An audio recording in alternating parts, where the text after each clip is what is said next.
पूर्वी आपण बघितले की नेता मोठा होतो, मग त्याच्या परिवारातील मुलं, पुतणे, भाचे सर्वांनाच त्याच्या पावलावर पाऊल ठेवून राजकारणात यायचं असतं. तसं ते येतातही. पण मग त्यात कोणी राहुल गांधी, प्रियंका गांधींसारखे गुण्या गोविंदानं एकमेकांना साथ देत राजकारण करतात, तर कधी जसे बहीण कन्नीमोळीनं भाऊ स्टॅलिनला उघड नेता मानलं तसंही करावं लागतं. कधी कधी माधवराव शिंदे आणि वसुंधरा राजेंसारखे वेगवेगळ्या पक्षात जावं लागतं.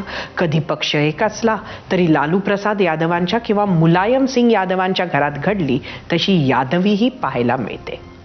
राज्यात हीच यादवी आपण कधी काळी पंकजा आणि धनंजय मुंडेंमध्ये बघितली. एकाच पक्षात एकाच जिल्ह्यात राजकारण दोघांसाठी करताना स्पेस नव्हती, त्यामुळे दोघे दोन वेगवेगळ्या पक्षात गेले. हेच नारायण राणेंच्या मुलांबरोबर आज घडताना आपण बघतोय. उगाच संघर्ष नको हे ओळखून कधी काळी शरद पवारांनी सुप्रिया सुळेंना केंद्रात आणि अजितदादांना राज्यात अशी वाटणी करून टाकली होती.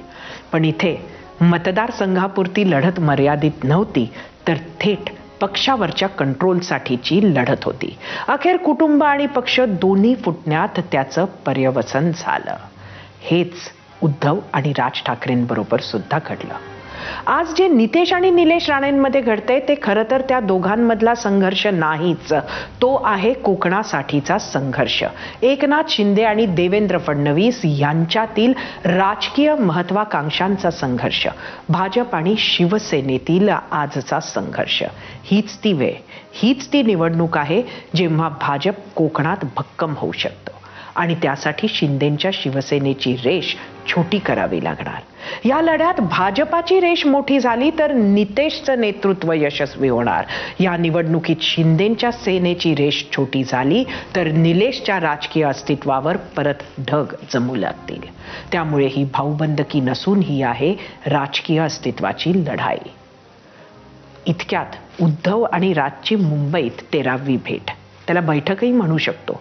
एकमेकांविरोधात बरंच काही सार्वजनिक स्तरावर बोलत इतकी वर्ष वेगवेगळ्या पक्षात आपले राजकीय अस्तित्व कायम ठेवण्याचा प्रयत्न करणाऱ्यांना आज तेच राजकीय अस्तित्व टिकवण्यासाठी एक व्हायला हवं हे लक्षात आलंय.